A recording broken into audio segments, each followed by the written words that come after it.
Om Swastiastu. Bertemu kembali dengan saya Niwayan Putri Astini dalam rangka menyampaikan sebuah materi tentang yatnya. Ya, sebelum kita melanjutkan ke materi yatnya, alangkah baiknya kita semua mengucapkan doa sebelum beraktivitas. Om Awiginam Astu Namusidam Om Siderastu Tatastu Astu Swah. Semoga apapun yang kita rencanakan, yang kita impikan, sesuai dengan harapan. Ya. Hari ini saya akan membawakan sebuah materi yaitu yatnya.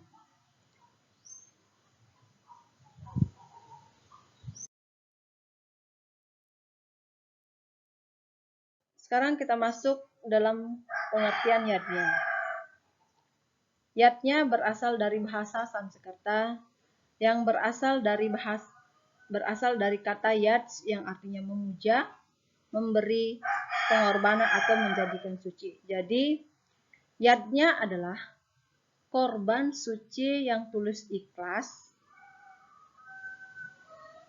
Bagian-bagian daripada pancayatnya ada 5. Panca itu artinya berarti 5. Yatnya adalah korban suci atau suci. Bagian-bagian daripada yatnya. Yang pertama itu ada dewa yatnya. Yang kedua resi yatnya. Yang ketiga fitra yatnya. Dan yang keempat manusia yatnya. Dan yang terakhir adalah buta yatnya.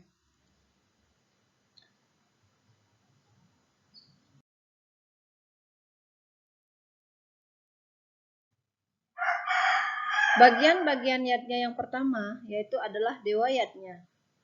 Dewa yatnya adalah suatu persembahan atau korban suci yang tulus ikhlas kepada ide Sang Hyang Widewasa beserta manifestasinya. Bagian yatnya yang kedua yaitu resi yatnya, yaitu suatu persembahan atau korban suci yang tulus ikhlas kepada para resi. Bagian yang ketiga yaitu fitra yatnya, yaitu suatu persembahan atau korban suci yang tulus ikhlas kepada para roh ataupun leluhur. Bagian yatnya yang keempat yaitu adalah manusia yatnya.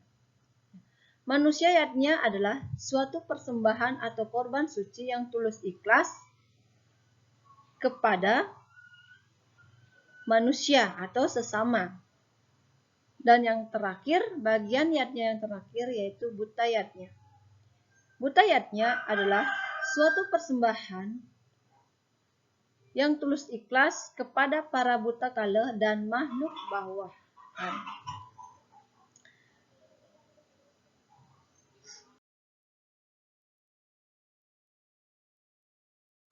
Ya. Contoh daripada dewa yatnya adalah salah satunya itu kita mengambil contoh di kehidupan kita sehari-hari.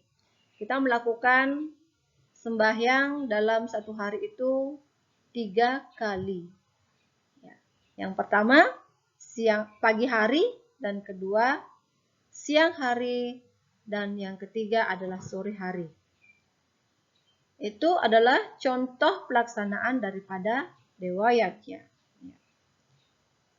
Yang selanjutnya contohnya yaitu kita selalu berdoa atau memohon kepada Ida Sang Hyang Widewasa sebelum melakukan kegiatan, sehingga supaya apapun yang kita lakukan berjalan sesuai dengan apa yang kita harapkan.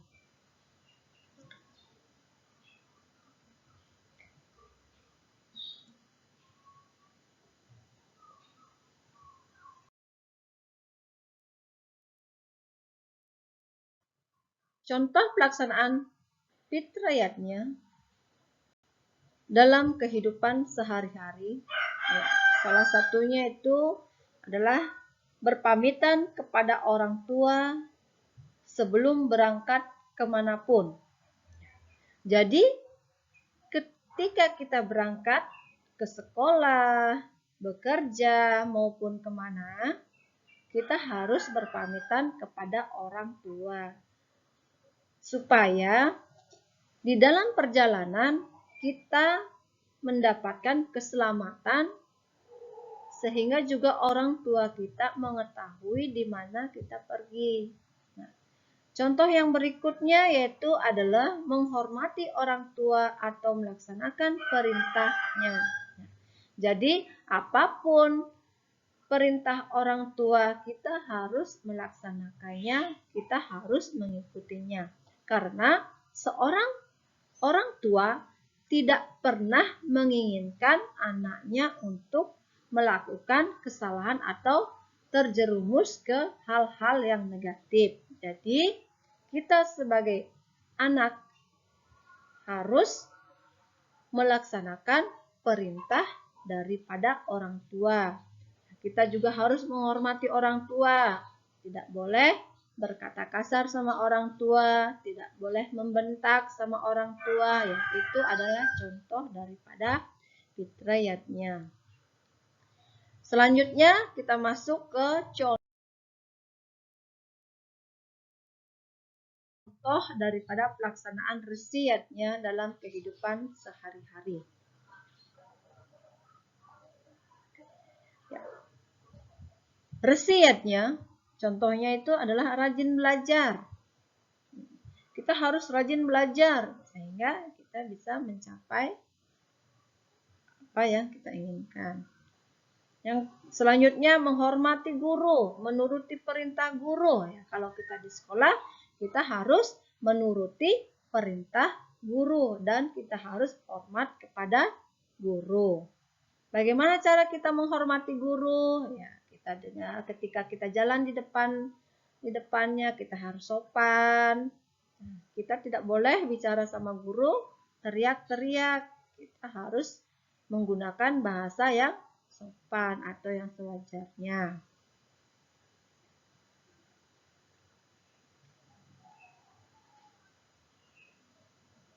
Nah, yang selanjutnya memelihara kesehatan dan kesejahteraan orang suci seperti sulinggi, pemangku, dan lain-lainnya.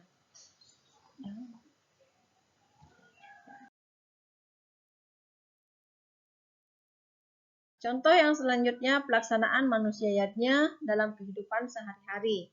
Ya, salah satu contoh ketika kita berada di lingkungan sekolah, kita menolong sesama teman.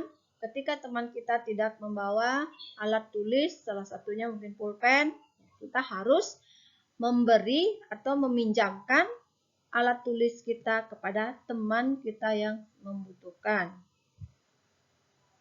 Nah, kita juga saling menghormati, menghargai sesama, baik itu dengan suku lain, agama lain, kita harus saling menghormati dan menghargai sesama. Nah, itu adalah contoh daripada manusiayatnya. Sekarang lanjut ke materi atau contoh daripada butayatnya dalam kehidupan sehari-hari. Contoh daripada butayatnya yaitu kita harus merawat dan memelihara tumbuh-tumbuhan dengan baik, ya. Terutama di lingkungan sekolah, kita harus menata dengan bagus tanaman-tanaman yang ada di sekitar atau di sekeliling sekolah, di halaman sekolah. Nah, ketika tanaman itu sudah kita rawat, sudah pelihara dengan bagus, ya, kita selalu menyiramnya setiap pagi, jadi tanaman yang kita rawat itu akan tumbuh dengan subur dan penghijauannya juga bagus, sehingga kita pun juga akan menikmati atau menghirup udara yang sejuk. Yang selanjutnya, kita juga merawat binatang peliharaan dengan baik. Nah, ketika kita mempunyai binatang peliharaan, kita harus menjaganya dengan baik. Bagaimana caranya? menjaga dengan baik, yaitu dengan cara kita memberikan makanan kepada binatang yang kita pelihara. Yang selanjutnya kita harus menyayangi juga makhluk lain. Menjaga kebersihan lingkungan. Kalau sudah kita menjaga kebersihan lingkungan, jadi kehidupan kita juga berarti sehat jasmani, baik rohani maupun jasmani ya.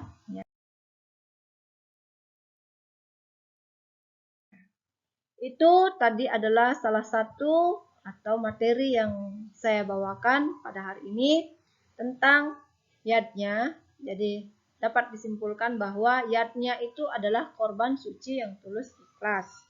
Pancayatnya berarti 5 ya, 5 yadnya. Jadi pancayatnya itu adalah bagiannya dari ada 5. Yang pertama dewa yadnya, resiyatnya, fitrayatnya, manusiayatnya, dan butayatnya. Jadi itu adalah bagian daripada yadnya. Mudah-mudahan materi ini bisa bermanfaat untuk kita semua, bisa melakukan kebiasaan-kebiasaan untuk mencapai suatu kebaikan. Sebelum saya tutup dengan Pramosanti, mari kita tutup dengan mengucapkan Om Dewa Suksma Pramo Acintya Ya Namo Swaha, Om Kesamam Sampurno Ya Namo Swaha, Om Santi Santi Santi. Om. Matur suksma, itulah tadi materi yang sempat saya bawakan pada hari ini.